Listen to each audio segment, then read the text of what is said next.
forces. Pray for their safe return and give strength to their loved ones. These we ask in thy name. Amen. Amen. Pledge allegiance to the flag of the United States of America and to the republic for which it stands, one nation, under God, indivisible, with liberty and justice for all.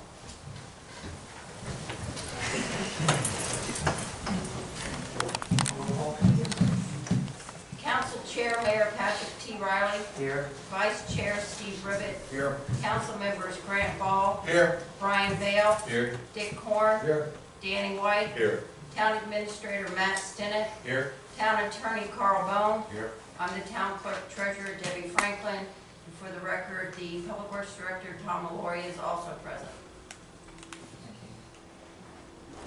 Is there any additions or deletions or changes to the agenda?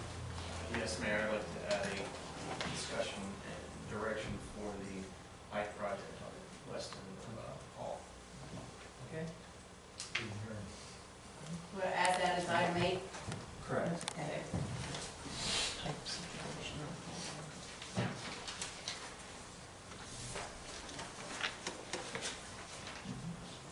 I'll entertain a motion for the approval of the town council meeting minutes of January 7th, 2019. I'll make the motion. Any discussion? All in favor? Aye. All opposed? Motion carried 5-0. All right, move on to the presentation by Dave Mazza and Dana Financial Advisors. Please come up to the podium.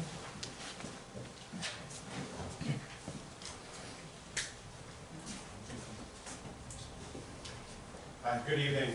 My name is Greg Peters. I work for Dana. I just came along with Dave because I'm the client rep for Florida. Again, I live in Orlando, so I service our clients around Florida, so I just wanted to come say hi. Also give you a quick firm update before Dave takes over. We did hire another analyst for the firm, more on the equity side of things in the fall. And also that makes 44 employees now. And also quickly, we did win again the award that we won previously. It's the Engine Investments Best Places to Work. So it's 7 years in a row for us. We're pretty proud of that. So we just wanted to share that with you. And I'll just pass over to Dave and give you the update with the portfolio. Thank you.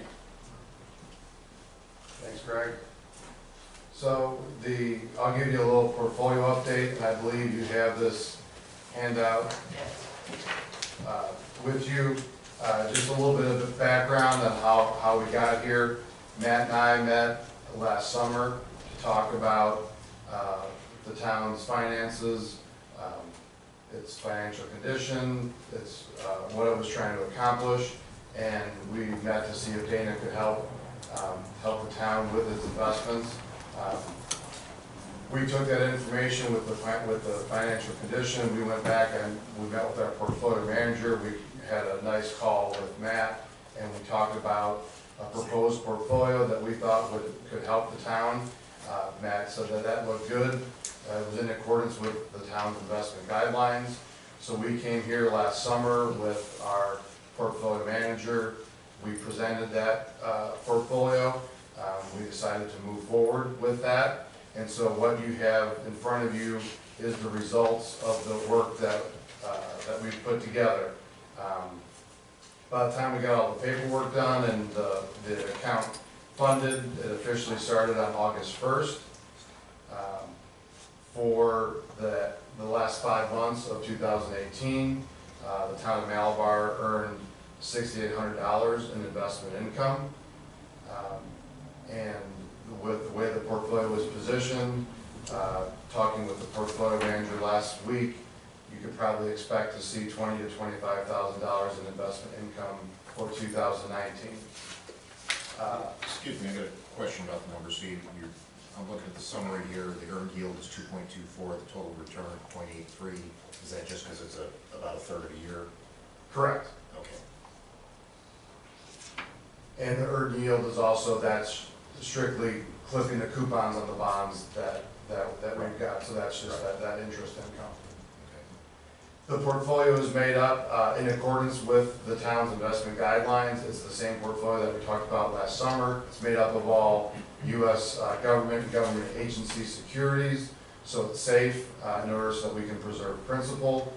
Since they are government agency securities, that's what Dana specializes in. They're all very liquid. If we needed to sell anything, we could sell these. These are very liquid securities. They're all AAA rated, and everything is very short. We don't want to expose the town to any interest rate risk, so it's a very short workload. None of those bonds go out any longer than 3 years. Any questions? All right. We're happy to help, and we'll continue to. All right, thank you for your You do time, so. appreciate it. Thank you. Thank you very much.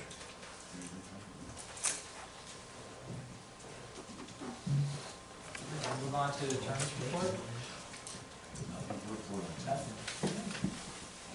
And the sheriff's not here tonight, so we'll move on to our board and committees. The first is Trail and Greenways. I'll read Drew Thompson's input.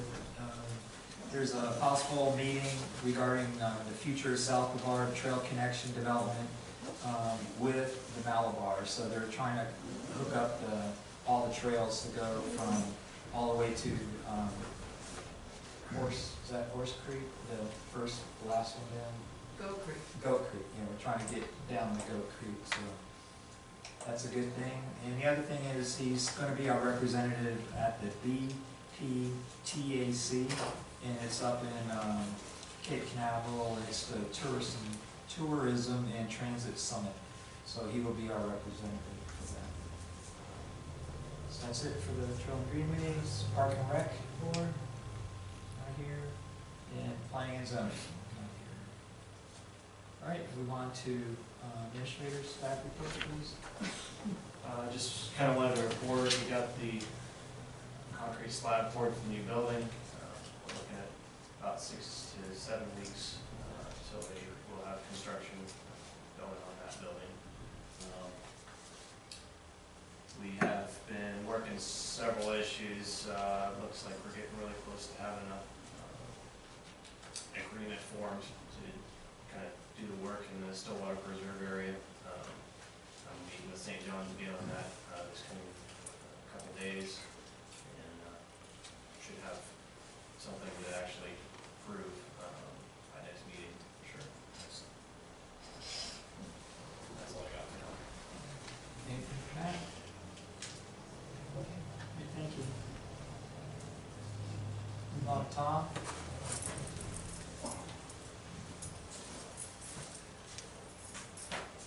There you go. Okay, for January so far, we finished the last 2 services on the vehicle, so that completes all services on every vehicle in the yard. There were 12 roads graded. On the whole project, we did 200 feet of pipe and a catch basin, and you all know we had a floater. We took another 30 yards of scrap metal out of the dump yard on Marie Street.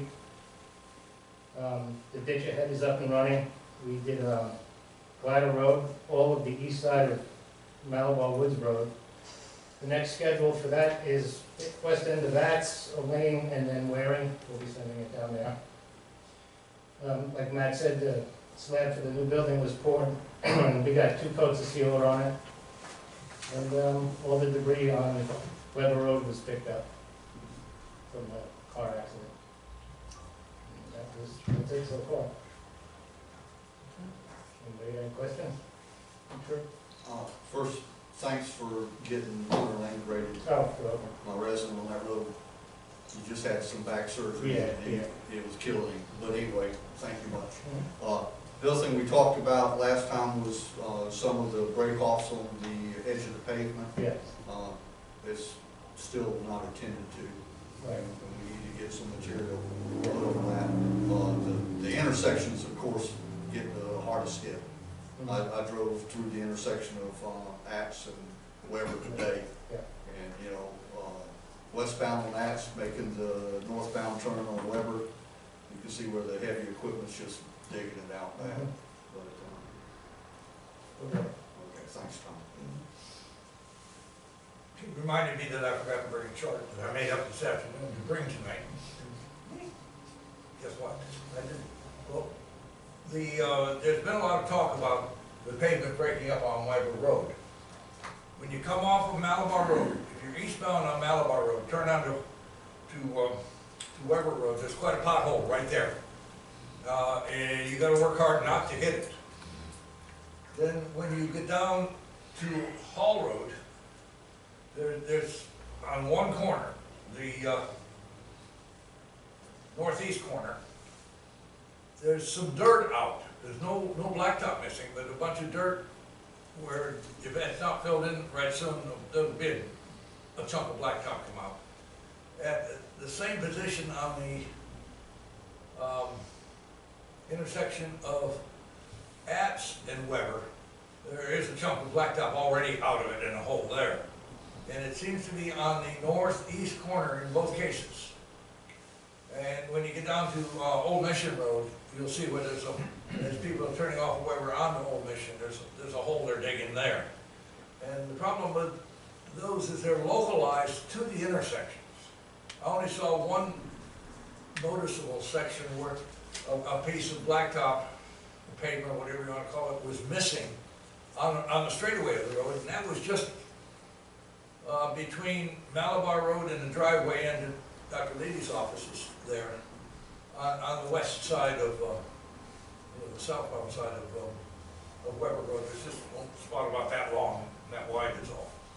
I meant to bring you a chart, and it's on my desk at the house. You gotta go. But I did. I looked all the way down to Reese Road, and those are the only places I saw that raised any concern in my mind. Okay. All right, thank you, Tom. Appreciate it. Thanks, Tom. All right, Madam Clerk? I have updated all of council's code books with supplement 22 and the land development codes.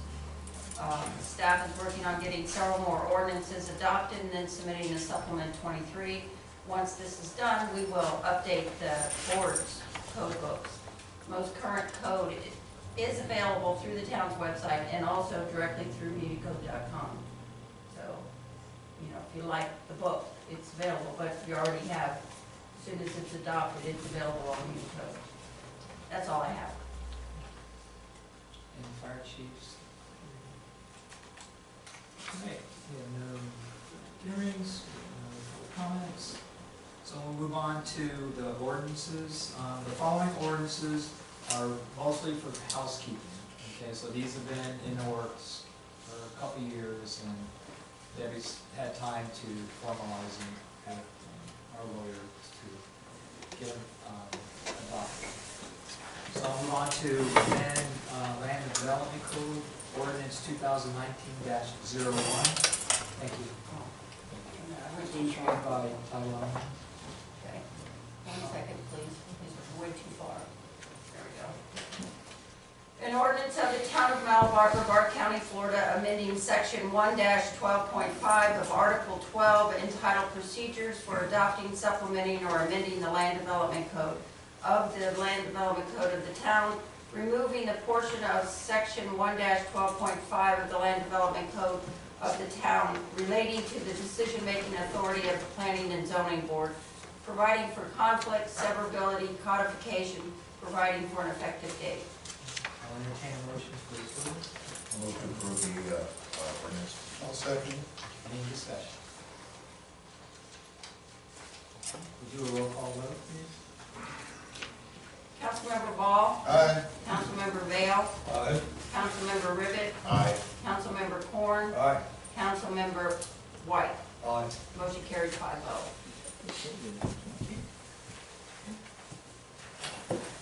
Move on to amend Land Development Code Ordinance 2019-02. Please read by title only.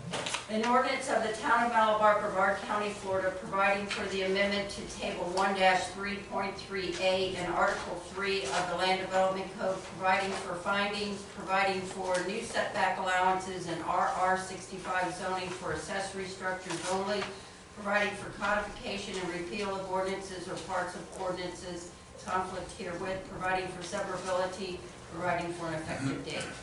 Entertain a motion for approval. I'll make a motion to approve. I'll second. Any discussion? Maybe we should give a brief explanation of what this is. for the people that are here, because I had come in and asked Debbie to explain it to me, you know? And I think what I gathered from this was that we were sticking with the front setback, but the side and the rear setback, we were allowing people to reduce it for secondary structures. Correct. There's still no less than 15 feet from the boundary. And I thought that was quite reasonable. Based on the height of the building. Right, right. Yeah, so if the building is 20 feet? 20 feet, then, yeah. Can't Then be they could be 20 feet is gonna be. 20 feet away from it, but they still could get no closer than 50. Say their building was only 10 feet, they couldn't get 10 feet from the Correct, boundary. Okay. absolutely. I just wanted to point that out. 15, so Okay. And After reading this, I got curious, so I went out to the center line with a 200-foot tape measure. And, wanted to find out how far our house was back from the road, and I think it's 165 feet. Do you count the front stairs and front porch or not? Okay, that's kind of a stupid sounding question, but I didn't know where to start counting. front door. Front doors? Probably the foundation. Okay. It's the Yeah. front ledge line, it's the front wall. Yeah. It's a wall. Yes, sir. Okay, I mean, that And was stairs, a 6-foot difference, so. yeah, stairs, concrete pads, and those things are not counted for that purpose. Okay. All right, Yeah, we'll do, just one comment on this. I think the history on this goes all the way back to Tom Eschenberg. He was the guy that kicked this off, obviously, several years ago. And, you know, at the time, I thought it made sense, and, you know, it needs to be done, it still makes sense. we'll do a roll call vote, please. Councilmember Ball, Aye. Councilmember Vale, Aye. Councilmember Ribbit, Aye. Councilmember Corn, Aye. Councilmember White. Aye. Motion carried 5-0. Thank you. Move on to number 4, amend Land Development Code Article 3, Table E, Ordinance 2019-023, sorry. Please read by title only. An ordinance of the Town of Malabar, Brevard County, Florida, providing for the amendment to Article 3 District Provision, Section 1.3, should be 1-3.3E, and Table 1-3.3E of the Land Development Code, providing clarifying language for setbacks for principal structures on certain roads, correcting a scrivener's error, and removing a conflict with comprehensive plan on right-of-way width for minor collectors, and removing Briar Creek Boulevard from the list of major collector streets, providing for codification and repeal of ordinances or parts of ordinances in conflict herewith, providing for severability, providing for an effective date. Entertain a motion to approve. I'll make that motion. I'll second. Any discussion? I had a question when I went over this, is why are we taking, Briar Creek Boulevard off? Because it's not a major collector. It's a minor. It's not on the list, and the backup material that I provided in the agenda package shows the transportation, the future land use transportation maps that are in our comprehensive plan, clearly showing that Briar Creek is not a major collector. Isn't it the way people get? But it's still in conflict with the comp plan, so we have to correct it. Comp plan says it's not a major collector, so you can't declare it a major collector in the ordinance. So that's why, if you want to fix it, you gotta change your comp plan, but right now, they have to be consistent. It only makes 10 feet of This- difference anyway. This goes back to the 1990s when they adopted an ordinance that created major collectors, and it named Briar Creek Boulevard, so it's been incorrect in our code book for a long, long time. And we recognized this mistake in 2012 and put it together on the list of other things we'll fix when we get through it all, and that was those two conflicts. Our code book says minor collectors are 80 feet, our comp plan says they're 70 feet. The land development code said that Briar Creek is a major collector, our comp plan says it's not. So you Where is can't Briar? have that conflict. What are we talking about for Briar? It goes into Brook Hollow. That's the, Brook Hollow off of Port Malabar Road. yeah. Not a It major. collects the whole Brook Hollow. But it's not a major, It- it's only. It's major to the people that live there. Yeah, It's the but only way they can get home. By traffic count, it probably would not be considered major. Correct. It's A only collector soft has to feet. collect, And and the it doesn't reason- collect. I'm suspecting the reason it was probably major was Briar Creek Boulevard. Supposed to. Supposed to It's go. supposed to. If it went through the Malabar Road, it would make all the difference in the world. That's why I was wondering if we were talking about the other half of it, which isn't really Which there. isn't gonna, it's been stopped, and Eels have purchased the land, so there will be no expansions, so Correct. all it is collecting the existing houses. How do we define a major collector? It would be a Because car if Briar count. Creek doesn't qualify, There is a DOT standard that we follow. It's identified in our comp plan and it's explained in our land development code.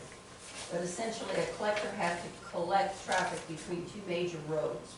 So It's not. when Briar Creek Boulevard gets complete and it connects Port Malabar to Malabar, it would be considered or classified as a major collector. but it collects whatever it does, the word is, Port Malabar to any street that's in No, Brook Hollow. you're missing it's the main streets, main arterial. If it went to Malabar Road, you'd be absolutely correct. Right. But all it does, it's like the people living on the cul-de-sac, it's just much bigger. Right. It's not a collector, because nobody's coming, it's not a throughway coming through from major road to major road. I gotta let Well, my dum-dum show through here, because I can't name another road that's Well, in Brook Hollow. think of it like That this, connect Dick, Brook Hollow with, think of it like this. It's an arterial road, but to be a major collector, it needs to be collected to another arterial road. Right. Okay, that's about the best way I can explain it. Major It is collector the runs major between artery two for Brook Hollow. roads. But it's not connecting to another artery road such in as other words, Malabar Weber Road. Road, Corey Road, Marie Street, all out Rankin. Yes, Yeah. yes. Yeah, they connect. Everybody here from Brook Hollow knows that they might not get home tonight.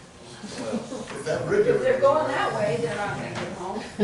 The right of way still belongs to the town. You know, potential is there still to develop that. And again, this is housekeeping. Yeah. Any other discussion? Thank you. Do a roll call vote, please. Councilmember Ball, Aye. Councilmember Vale, Aye. Councilmember Rivet, Aye. Councilmember Corn, Nay. Councilmember White. Aye. Motion carried 4-1. We'll move on to Amendment Land Development Code Article 5 regarding setbacks, ordinance 2019-04. Please read by title only. There's the map I was talking about with the arrow showing Briar Creek.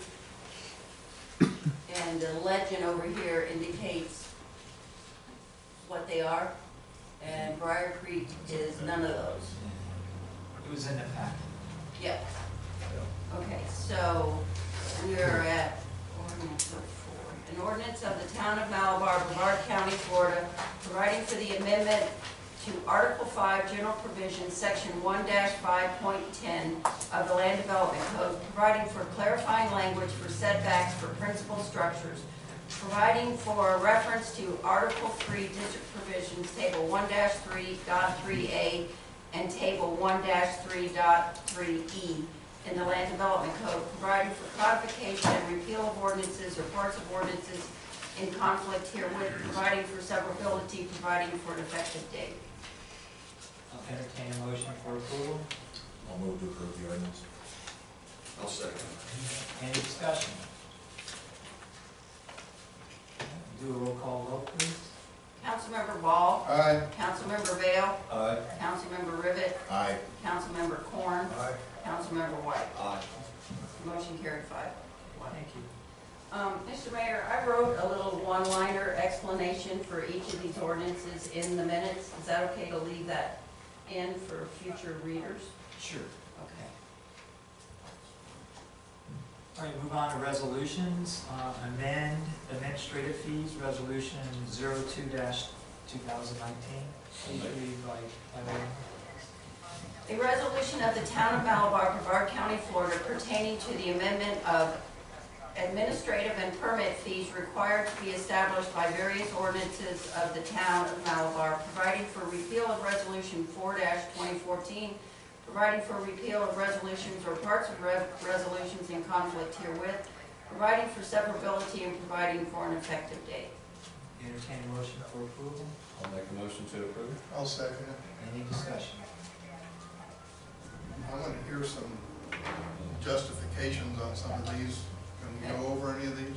Sure, I got a little blurb I wrote for this one too. Yeah, I noticed that there were some pretty big, Yeah, that's what I'm asking for. The, we'll start with just an overview. The only time this has been changed in the recent past is in 2014, you added golf cart registration, a one-time fee. Nothing else was touched in 2014, that was simply added. The last time it had been updated was 2004. The section that goes down into dirt road application fees here actually hasn't been updated since 2003. So several things have happened recently that brought it to our attention. I'm paying bills now, so it's more obvious to me when I know what the applicant has paid in an application fee, but I am also paying out the bills for the engineer, for the attorney, and for the planner to do plan reviews, and what we're paying out is grossly higher than what we're bringing in an application fee. This was uniquely recognized when we did this Pays Electric Land Use and Zoning change, where we spent 4 times as much paying out to outside counsel and reviewers than we brought in from the applicant. We also went through a recent variance request where the application fee didn't even cover the legal review, let alone the engineer review. And we did a vacate where the vacate for a right-of-way vacate, it was Wilson Lane. We now go out 1,000 feet radius from the road requesting the vacate, and all of those people need to get served with first-class notice of the public hearing, plus the legal ads, and it's teetering the wrong way. And we're using actuals. We're using regular taxpayers' money to pay bills for certain applicants. And this, we're trying to make it more fair, and so this now accurately reflects our actual costs. based on recent actual costs. Right. And because it's been so long since a lot of them have been updated, That's why it's such a big change. that's why it's such a big change. It's 15 years. How are we in comparison with our neighboring communities on this? Well, I did compare, Deneen pulled the fees, and Matt and Deneen and I all went over this. We looked at Indian Harbor Beach's fees, which is a city that's pretty much built out. And we looked at the city of Palm Bay's, who has 100,000 plus people in there. And we looked at Grant Valcaria's. Grant Valcaria just opened their building department operating themselves in August, and they have essentially just adopted what Brevard County uses. So it doesn't show a realistic fee and cost. You know, there's nothing I can take that and argue it, that I can support that, because they just use, Brevard County was doing their building department up until August, and they just adopted the fees that they were using at the county level. So they're gonna figure out the same thing we did pretty soon. At some point, because the way the laws are changing, these fees are gonna be posted on our website. So everyone can see them, and we need to be able to defend them, and we can certainly defend them just showing the actual bills that we're paying. Okay, so does this says to me we should be reviewing these at least, I don't know, every other year, something like that. Yeah, that's an excellent recommendation. These fees are actually, as proposed here, reflect what it costs us to do the specific item. At this point in time, Yeah. Things change. There's- It's yeah. like your grocery bill. yeah. We talked about this, and it would be nice just to say, okay, if it goes over, you know, a certain amount, you'll make it right talking to the applicant, you know. But then if they don't get the outcome they want, how's that gonna work, you know? So as tough as it is, we do need to raise these to meet the cost. Yeah, and it's gotta be a flat fee per incident. If we find down the road that we're not meeting our requirements, then we can come back to this group and raise it. The only way I could see doing it any differently would be, establish some type of escrow for the purpose. I don't know how easily that's done. You know, where you told somebody, okay, this is what it should cost. We'll accept an escrow amount, to cover any overage and return what we don't use. But I don't know how practical that is for us to do. That gets kind of cumbersome with Yeah. the bookkeeping as well. Right. We do that for Set up. subdivisions, Uh-huh. where we have an escrow account that we keep, and then our engineer, as he does his status inspections, gets paid out of that, and anything at the end of the project gets returned. But, you know, we haven't done a subdivision since 2007, you know? And I did notice just now, the road vacate and abandonment was 425, it's still 425. So I didn't even take into account on that one that we doubled the radius that we notify people, so, that one right here should probably be I think- bumped up to 500. I think we ought to adopt this, subject to a review in a year. Is that a realistic thing to ask, to look at these and see if, because we're supposed to be Put it on the kind of breaking calendar. even on Yeah. these, right? Yeah, well, it's just like our building permit fees, we should be looking at them every year or 2 years, and, you know, Correct. it was 12 years since we updated them, when we did that last year, or 2 years ago, or whenever it was. That makes it hard on the people when they see us make a big jump. It's better to incrementally bring this up as we go. Go ahead. I would agree with Councilman Ball, that maybe we'll have to review this again in a year. Because we're doing this for the first time in several years, so we're not sure we're exactly accurate this time either, because we don't have a lot of experience in doing this. So let's go back, let's do this, carry it through for a year, and look at it again a year from now. I think that's the safest way to do it, not only for the council and the town's treasury, but for the bank accounts of the people who live in this town. Okay, we'll do a roll call vote.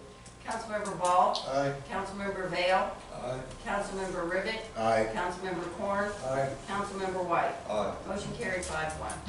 Thank you. See the sheriff's here, would you mind coming up and giving a report? Maybe you can head on out. Sorry for being late. No, that's no problem. I saw you. You saw me sneak in? For really, I have something a little bit more important that I was going to discuss real quick. So for November and December, we're pretty much averaging, it's the same thing just about every month, between about 175 and 210 calls a month in the town. The big thing that occurred into December leading to January is you all had a series of vehicle burglaries on one particular night in, let's see, it was December 16th. There were 15 vehicles burglarized in the town, which is why I wanted to talk about it before I talked about any other stats. You might have questions about it, because obviously it's a spike in that particular month.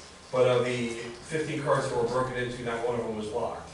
So I always come down, and I know you guys are always asking me, what can we do as a town to do better? And I kind of beat that drum every time I come down. But this was a perfect example. In 5 of the cars that were broken into, they had guns that were stolen out of the cars. 2 of them had, I'll call them hunting rifles. You know, the other 3 were handguns that were all stolen out of vehicles. So we did identify a suspect in that case.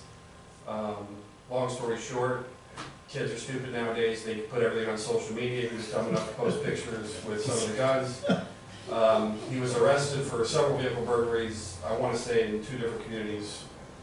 Juvenile who lives in Palm Bay, but we have probable cause to arrest on 2 of the cases, but it doesn't look like we're going to recover any of the guns. So again, I come down and tell you all, when you go around town and you talk to everybody in town, we pretty much eliminate crime in Malabar if we can get everyone to lock their cars and take the valuables out of their cars at night. So, but that's all I have. In the December report, there really wasn't anything that, you know, it's just 1s and 2s in the categories all up and down, or 2 up and down. Yes, sir. You talk about the guns, quite a few years ago, when I had a business truck that was locked, there was a gun in it, and I'd taken another vehicle and gone to Massachusetts, and I get a call when I'm up there, that truck had been broke into, and some tools were stolen, half of a set of walkie-talkies was stolen, the gun was gone. And that was into a locked vehicle. They Yes. broke the windows. Because the vehicle was basically, it happened over the weekend where nobody else was in that business park, basically in an unattended vehicle. So not only lock your car, but put it in a place that somebody breaking into it would be obvious to the neighborhood. And because I was in Massachusetts, when I got that call, I mentioned it to a police officer, just talking with him. Found out it's illegal in Massachusetts to have a firearm stolen from you. Well, yeah. You should better, they require you to secure it better Yeah, than it could be stolen. correct. But the whole idea is to pay attention to details. Yeah, don't leave it hanging in the window. And Palm Bay Police actually got the gun back for me because they stopped some guy for a traffic violation Right, over on Americana. right. He smart-mouthed the officer tossed his car, and here's my gun in the glove compartment. Yeah, that's usually the way it happens. It's usually the way you get it back. But they can be found.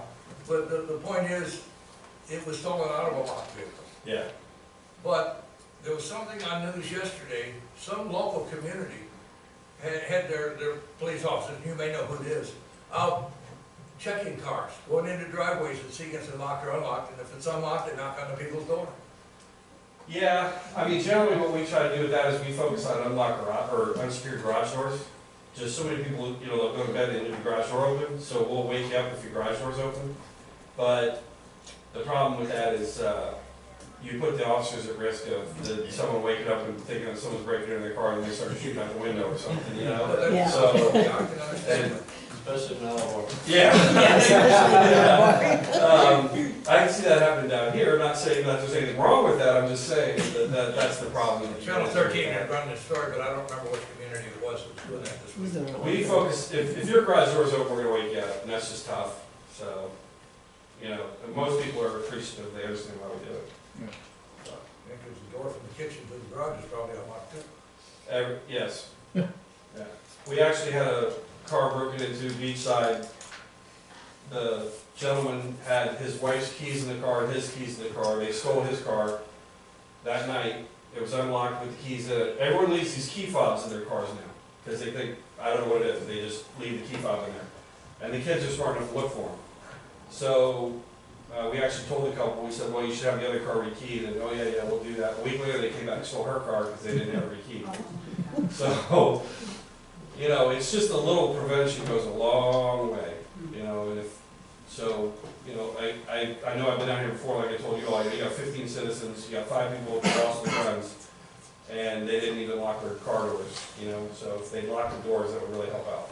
I have one other thing. And actually, while I'm on that, the other thing too is, it's always Barefoot Day and it's always Malabar and Grant, but everybody loves to leave their golf cart and their four-wheelers and their motorcycles with the keys in them also, and those are also easily stolen when you leave the keys in them.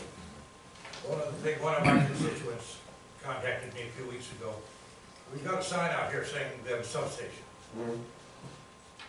And on the sheriff's office website, it lists several substations, Okay. particularly the South Precinct, but it doesn't list this one.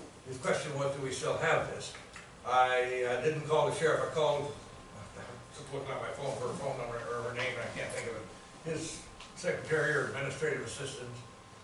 But I never heard back, and I haven't checked it tonight to see if it's been corrected or not, but you might want to add this on. I'll check in, I didn't know that was, Yeah. we use it pretty regularly.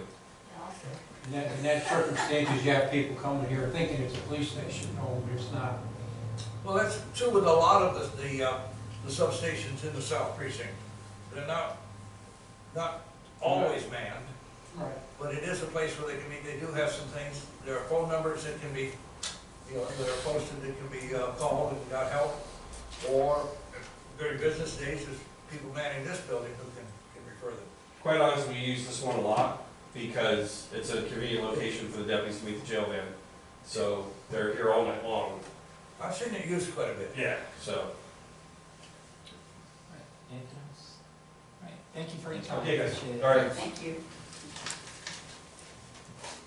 Okay, we'll move on to approved temporary trailer placement at 2820 Smith Lane while home is constructed. Applicants are Mr. and Mrs. Logan. Are they here? Okay, would you mind coming up and say your name and address? And just tell us what you're trying to do. William and Debbie Logan, and we're constructing a single-family home on Smith Lane. I move that we approve it.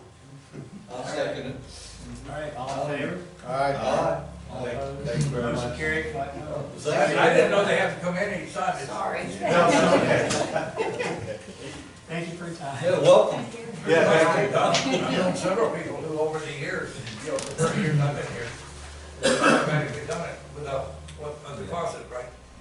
No, it's always gonna count because staff doesn't have the authority to. The code says, you can change that, but the code says the council approves it. Yeah, one of their neighbors did it years ago. Yeah. Should have to. I know when Tom and Lauren did theirs, they didn't come to council about it. All right, They now, did it. Hey, whoever was, well, it was Susan. it's discussion. You want to give around? All right. Yeah. Okay. Just in case.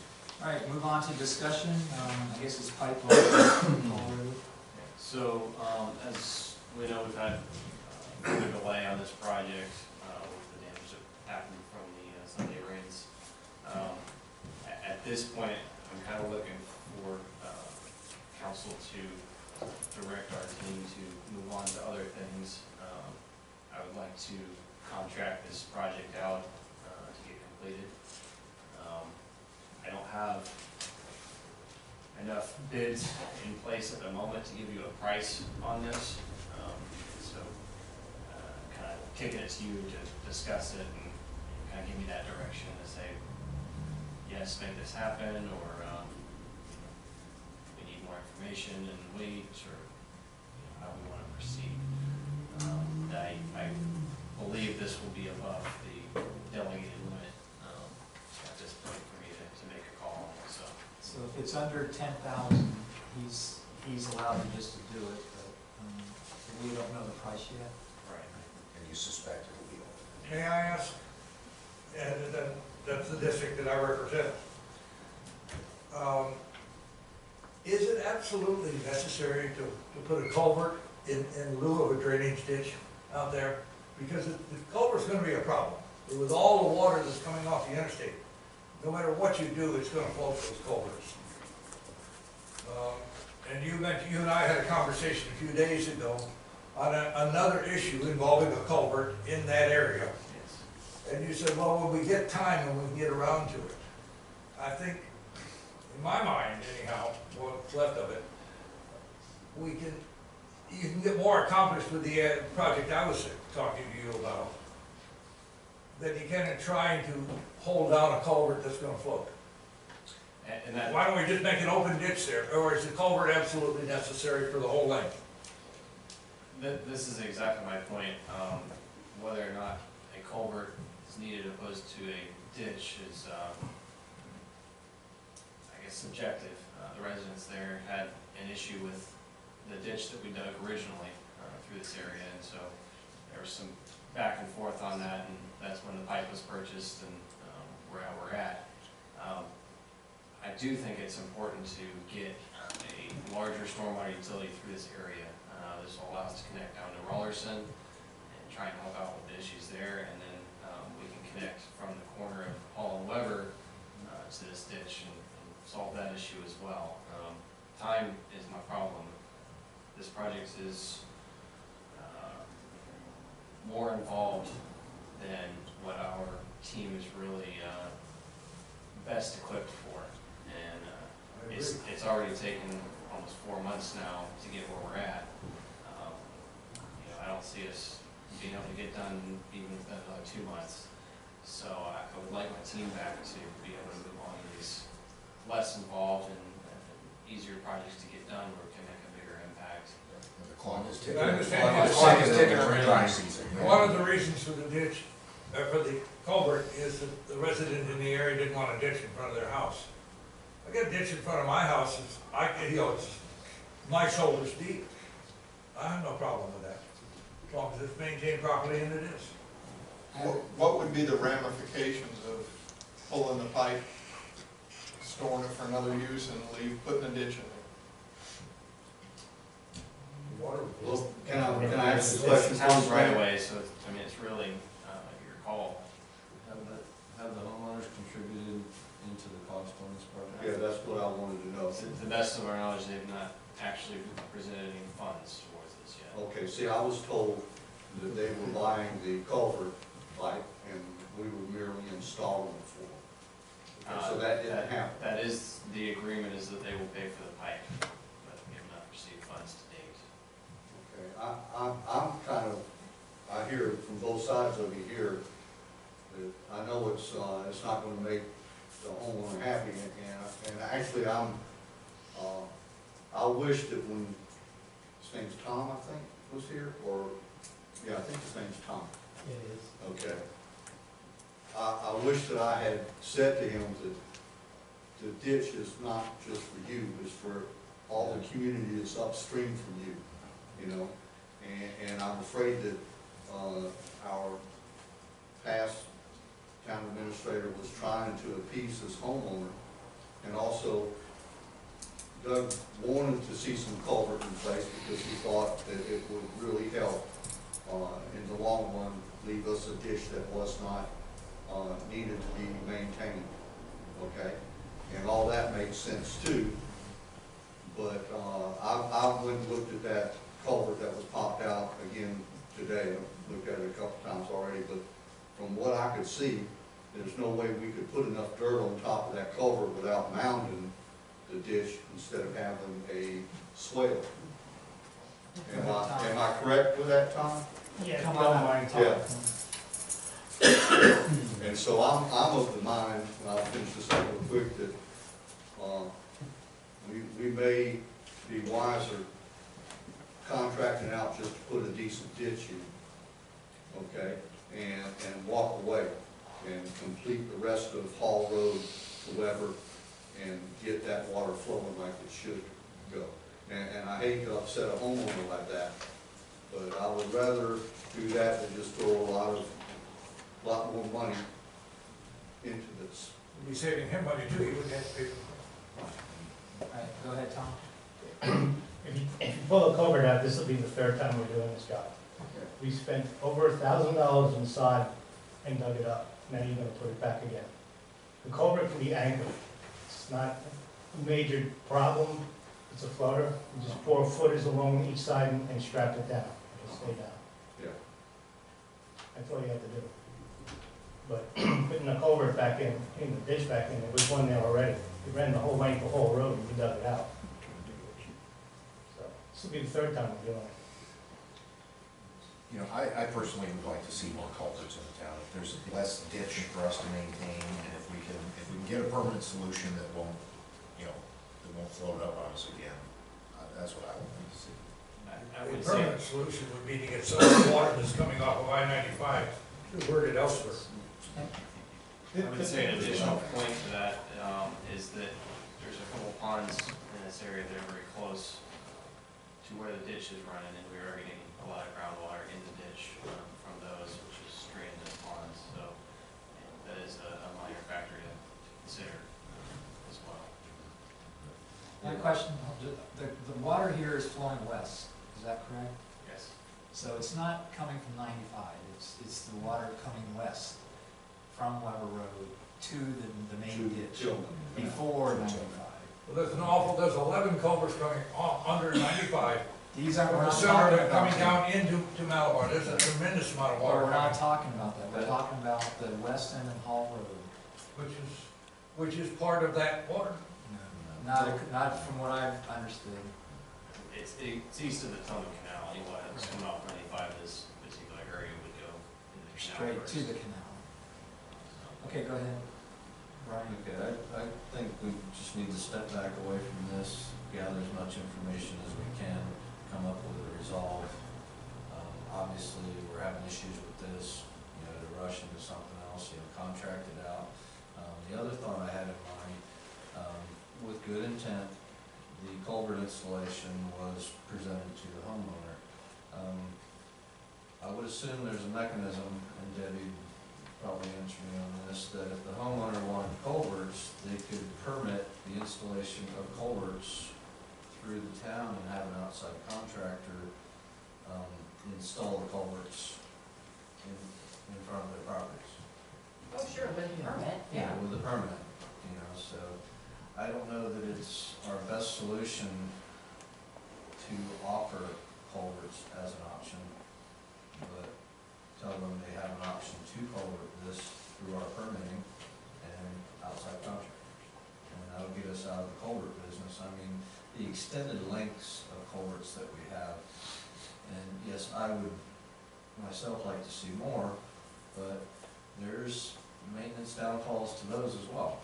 Cleaning the catch basins, and I don't know if it's the most practical in our town for us to be encouraging road-long culvert projects, support, performed by the town. I think that should be on the homeowner to assume that, not so much the town. That's my 2 cents. We need to get back on drainage projects, again, that can be easily done, that we can expedite between now and the rainy season. Last year, we had a terrible time with equipment and everything else, and employees and so on and so forth, and we didn't get a whole lot done. We never know how long our window is gonna be open to do these projects, and I think we need to get on the rest of the town and do as much of that way as we can. Right, on the decision that you wanted was, the contracted out was to just finish putting the culvert in? Finish it and then repair that section that floated up. Okay. Is the council in favor of that? What he's trying to get is this, we have a town code that says, it's over $10,000, 3 bids, and it's awarded to the lowest bidder. Normally, what we've done in the past is those bids would be here for you. But because of time constraints and whatnot, we have a meeting canceled in February, and so this pushes us into March, and now we're getting too close to the rainy season. He's asking for direction. He will go out and still get those 3 quotes, but you give him the authority to award to the lowest responsive bidder. That's all he's asking at this point. Well, still, you're asking for a blank check. Well, Up to a certain amount. Up to a certain amount. I'd like to know what area we're just looking at, okay? I mean, We could have, there's nothing stopping us from having a meeting. Well, I think, let's put a number. If it's more than $20,000, no, we'll have to talk about it, or whatever that number is. What are we talking about the bid doing? Reinstalling the culverts or just removing them and recreating the ditch? There's 2 portions of this. There's the portion that flooded that needs to be repaired, and then there's the completion of the rest of the project, which runs all the way under Flashy. The completion portion is gonna be the expensive part, because there's quite a bit more there. The repair, if we wanna just repair it and keep our team going on it, we can do that, and that's within my authority there.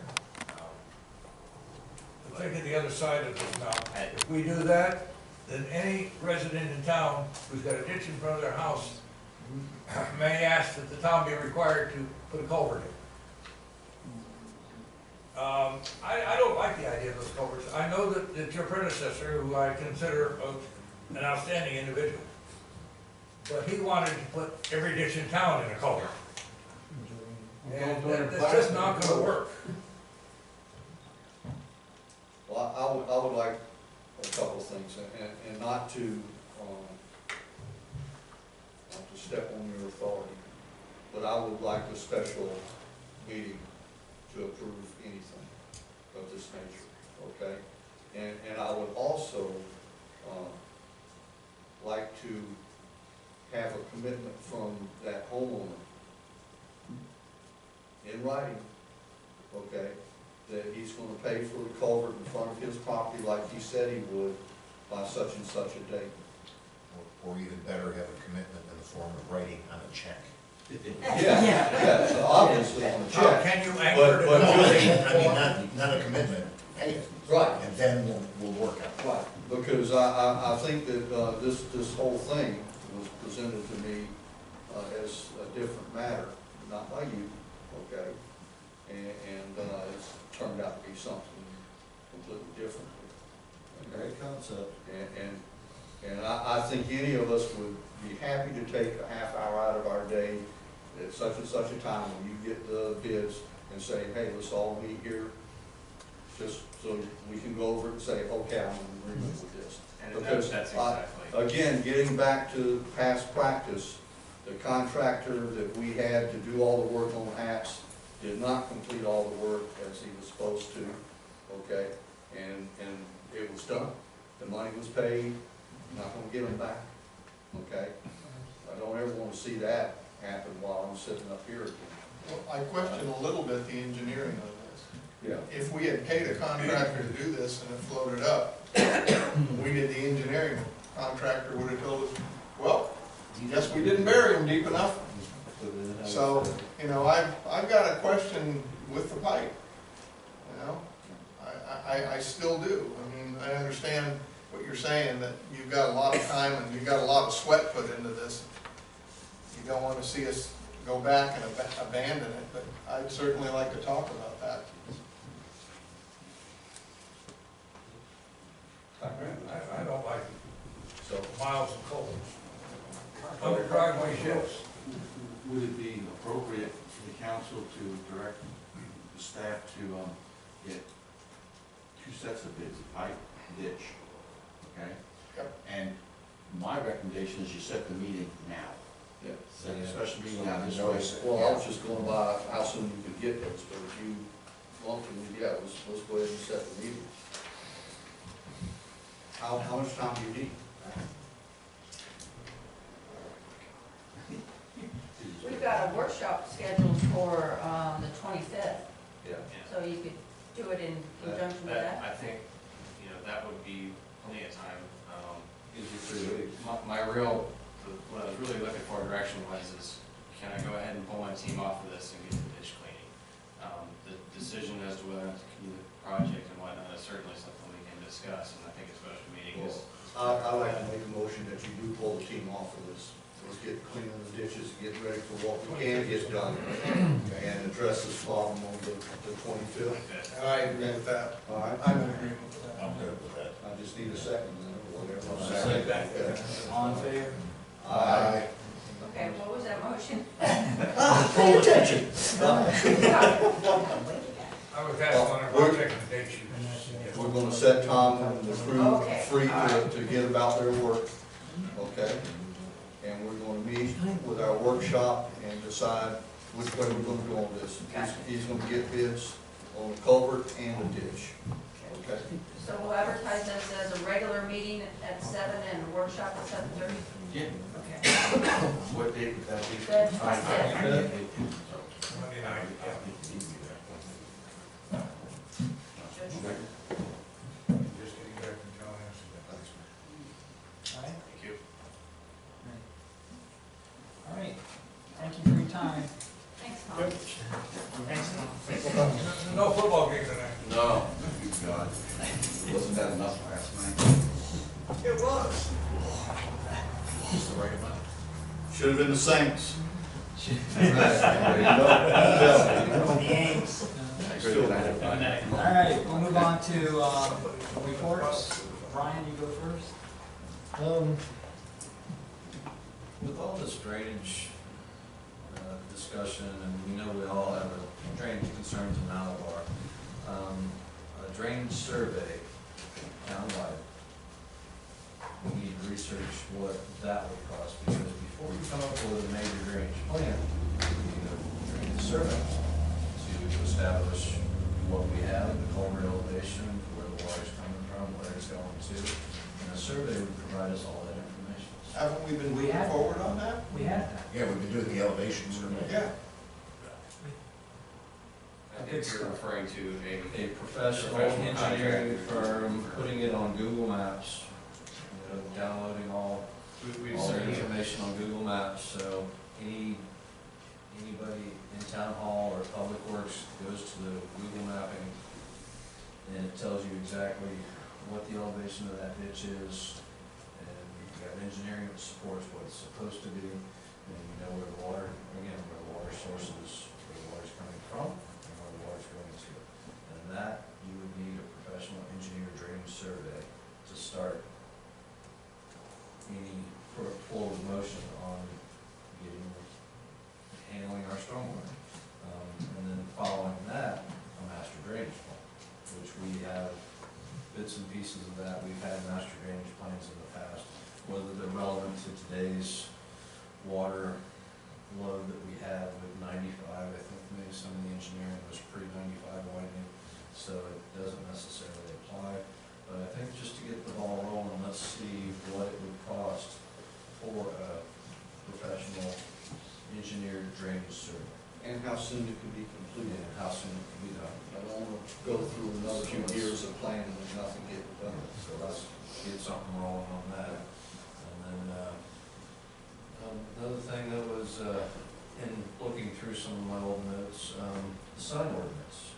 Where do we have? It's in P as 11. Okay, and are we gonna see? Yes, they're working on it. Okay, I'm just curious, I mean, somebody made notes, or I saw some notes about that. And, that's about it for me until somebody else says something that's spawning me. Okay. Right, Steve? Yeah, I'd like to say thanks to the fire department for the, the show of support for Chief Joe. This is gentleman, it was, very good turnout from the fire department, so thank you. That's all. Well, I was under the, back to your comment again, I was under the, thought I had been told that that was what we were working toward internally. We were supposedly doing elevations and surveys of all of this. We have some of that. Yeah, I'm certainly working with Morris on several projects around town and meeting with residents and picking people's brains on it, but it's, I'm trying to put all the information we currently have together into something. Going out and surveying every single culvert in town is beyond the scope of what I have made to do, so. They did intersections. Yes. They did that. Yeah, we took elevations of just about all of that. The professional drainage survey would give you natural drainage elevations. We know we cannot trust natural drainage because somebody comes and builds a house or fills their pasture, well, you lose your natural drainage. So we have to have the drainage on the rights of ways, period, the end. Right. But the natural drainage still serves a purpose to a point.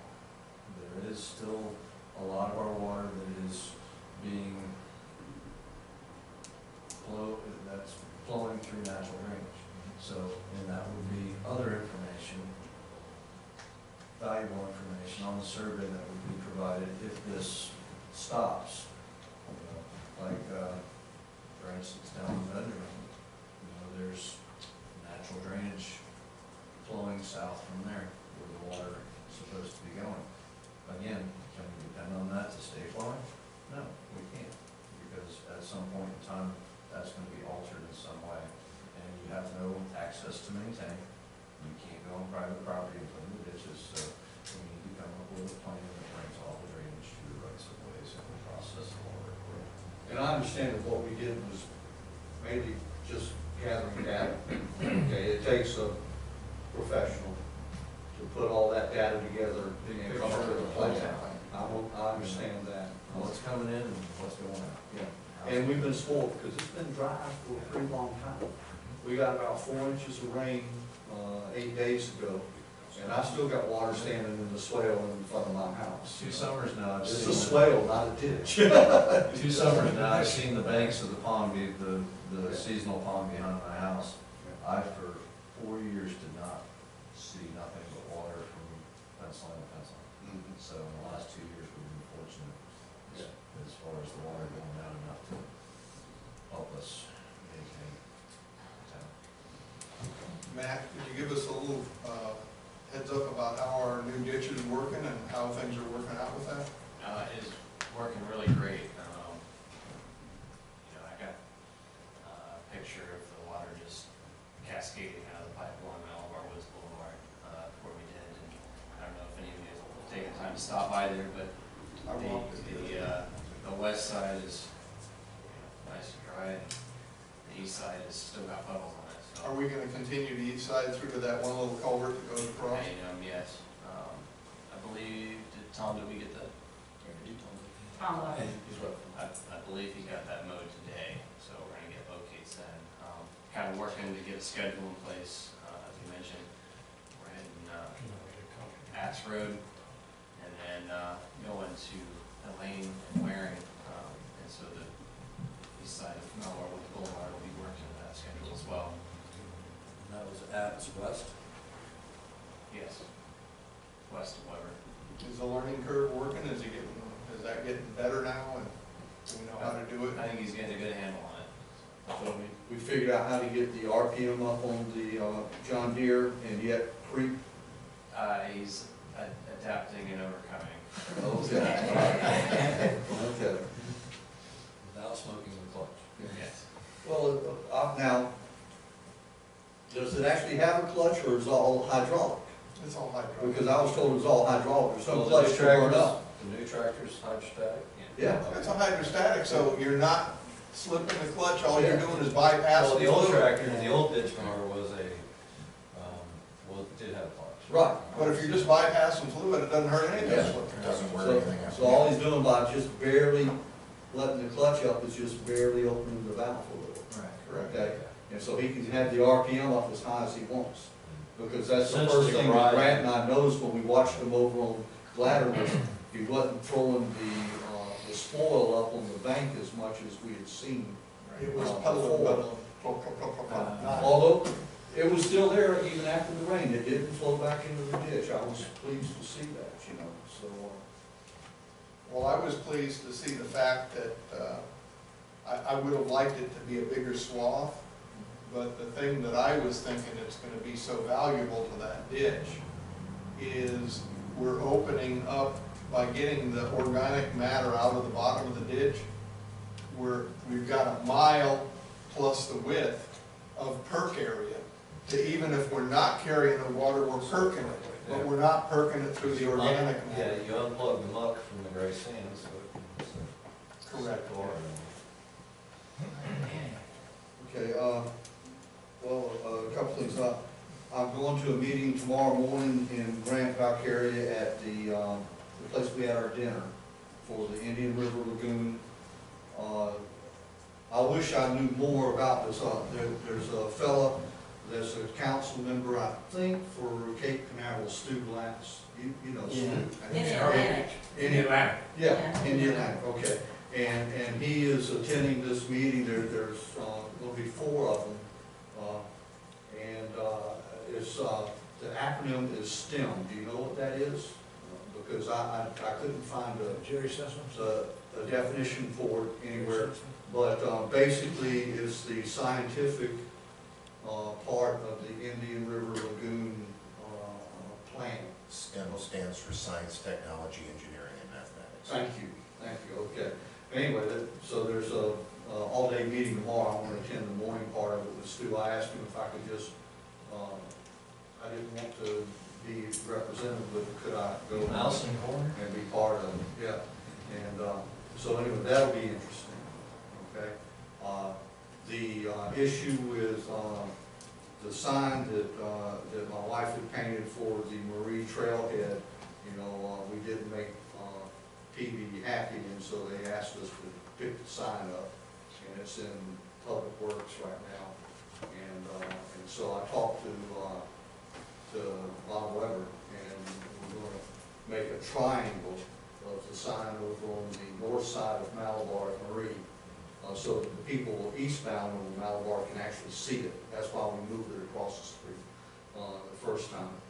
And so we're going to put that up probably next week. And the Malabar sign that's on Corey Road northbound, right there it's faded, and looks terrible right across the street from the Grant Valkyria sign, it looks pristine, so my wife and I are gonna yank that up next week and redo it. But, basically, everything's going pretty well around here that I can see. We've got several homes that have been bought in our neighborhood over on Corey Road that new people have moved into. I haven't had a chance to meet them yet, but, and I thank our new residents over there too, you know, so this has all been pretty good. Couple of things. Number one, you're going to do a thing tomorrow, sponsored by Inland Water Navigation. It's Jerry Sansom or whatever his last name is. Jerry Sansom. He's got a lot of money. He wants to give Malabar money. Well, All we gotta do is come up with a project that the money would be designated for. He has money for it. We need to be aware of that when you go there tomorrow. Oh, Every time I see him, he says, people haven't asked for any money. well, now, hold it, now, if you're talking about Jerry? Yes. Okay, yeah, but this is all matching money, okay?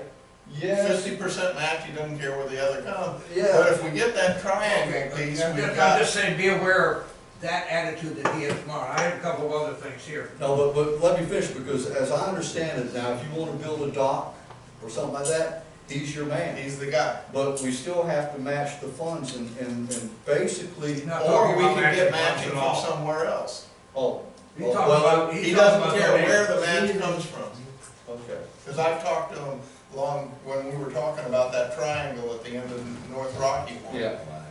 That I think belongs to us. Right. And I think we ought to just go take it, because it does belong to us. If nobody else will admit they own it, I think we ought to just put a quick claim deed on it and see where it All falls you gotta do out. is find a real estate attorney and he'll solve that problem in a All hurry. right, but Matt and I have talked about this too, because Matt talked, and basically, here we are, we need to spend money on drainage and roads and. I understand. All right, okay, so if the matching funds can come from outside of our town, Yes. budget, I'm all for it. Okay, True. fine. Finish up, he wasn't talking to me about matching funds, but the triangle you're talking about, he said, if we wanna put a park there to launch canoes or rowboat, he'd pay for it. Mhm. He would build that for us. It's gotta have public access, that's the only Yes. caveat. Well, that's what US one is, it's a Right. public road. Yeah. Anyhow, let me go back to a couple of other things. Back in 1989 or 90, right after they paved Weber and Corey Road, Ed Booth was out there, and, you know, Corey Road, Weber are parallel, there's an area in between them. It was to have been Atlantic Ridge Farms, but it's all wetland back there. Turkey Creek runs, and its tributaries run all through that area, and that's one place for the water there to go. He said at that time it was a rule that Malabar inherited from the county, and it may have changed since then, but I'm going back to 1990, that the property owners along Weber and Corey were required to drain the back of their property to the front, into the ditch in front of your road. We cut swales all the way from the back, 300 feet, to the ditch out front. Yeah, you know what I'm talking about. I did it on Smith. Now, the swales, I need to get Ditch Rich and restore them a little better than they are now, but that was one of the requirements, but I have said at meetings here before, once it gets to the ditches along our roads, it still has to have some place to go. And we need to start looking at the end exit of the water and work backwards to it, so that we don't start at my house, work to somewhere where it's gonna go and suddenly hit a roadblock. Clear the roadblock first and work back towards our homes. That's, now, as far as the problem we're having with the water coming off the interstate because of FDOT and other things they've done, Abby Johnson with the, St. John's River thing, she has said that they would be willing to help us get some answers out of FDOT. Because right now, FDOT is ignoring anything we said. But she has told me that she would be willing to try to help and get them to accept some responsibility. End of drainage problems. Those of you saw the letter that was in our mail this week, in response to my request, well, our request that was made to me from a resident out of Rollerson, that we service that road. However, that road was never accepted by the town. We have no ability to go in, legal ability to go in and surface that road. I'd be interested to know how many more roads in town are like that. I think we need to do a study, find out how many roads like that, and let's solve the problem. Because there are a number of people who live on that road. And we'll take care of them. Well, I drove down that road and it hit me real quick that if somebody pulled out of that driveway, they're gonna have to back in that driveway, or I was gonna have to back out to It's haul. narrow, yeah. It's 25 feet I wide. know, and it is, but Okay, and they were allowed to build that road to that standard because of a hardship, and that was 35 years ago. Now, We need how to long correct does a that now. hardship last? I don't know what the hardship was. I didn't even know that. They just built houses there. There was no whatever. But the point is, there are people that live there who are residents of Malabar, and we need to help. We need to see what our responsibility is, as well as what their responsibility is, so that we can take care of them. And we need to know how many others. Is Rollerson the only one like that? I bet it's not.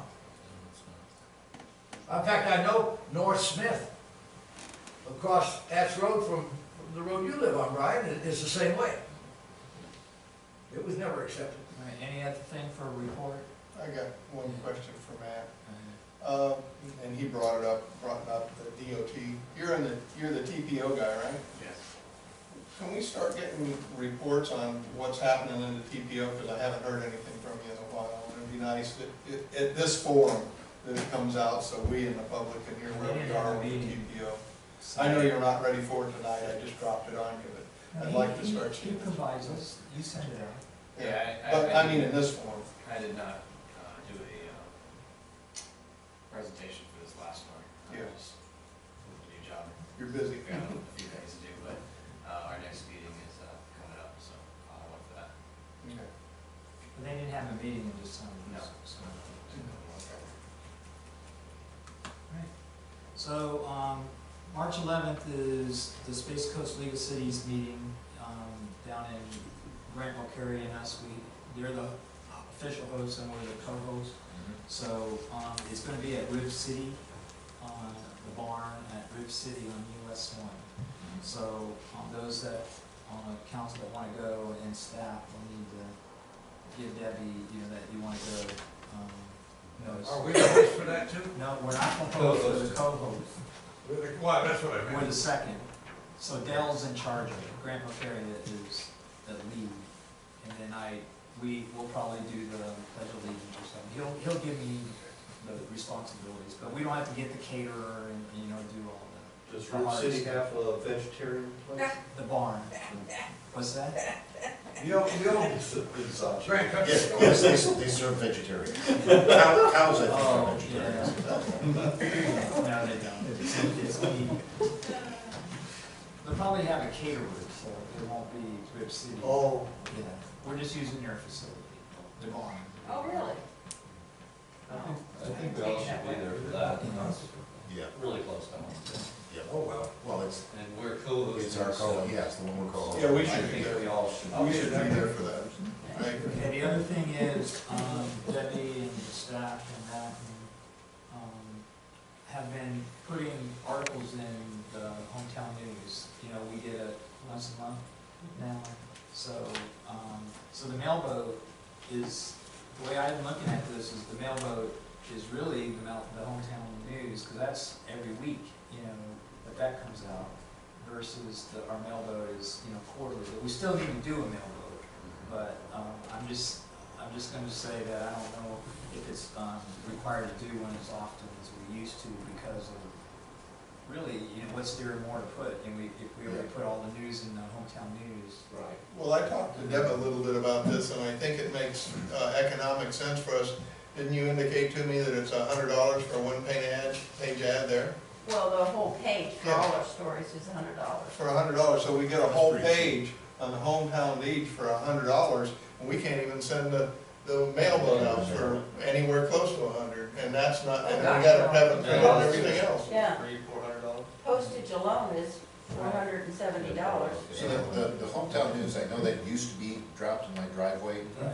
It It's hasn't for a couple of years now. because the town council voted, they didn't want, you know, advertisements and stuff thrown in your yard. There's an ordinance that says that they can't.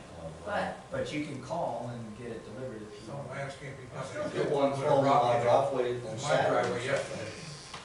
And we also, it's there in front of the post office, so, Right. you know, it's readily. It's right out here. Yeah. And, Well, we could also amend that section of our nuisance code to remove that language, which would make Hometown News very happy, because then they could throw them back into your driveway like they used to, with a subscription. They don't just go throw them out in everybody's driveway. well, if you gotta have a prescription for it, I wouldn't have any problem at all. I don't see anybody have a problem with that. Yeah, and you can subscribe online as well. Okay. But that was one of the things that they mentioned, that, you know, we had a gentleman that lived here in the corner of US 1 in Malabar, and he didn't like the fact that he traveled a lot, and the newspapers would pile up, and then people knew he wasn't home. And so based on his request, council changed the code. But, Is he still there? nope. Okay, so that's all I had. All right, so without objection, meeting adjourned.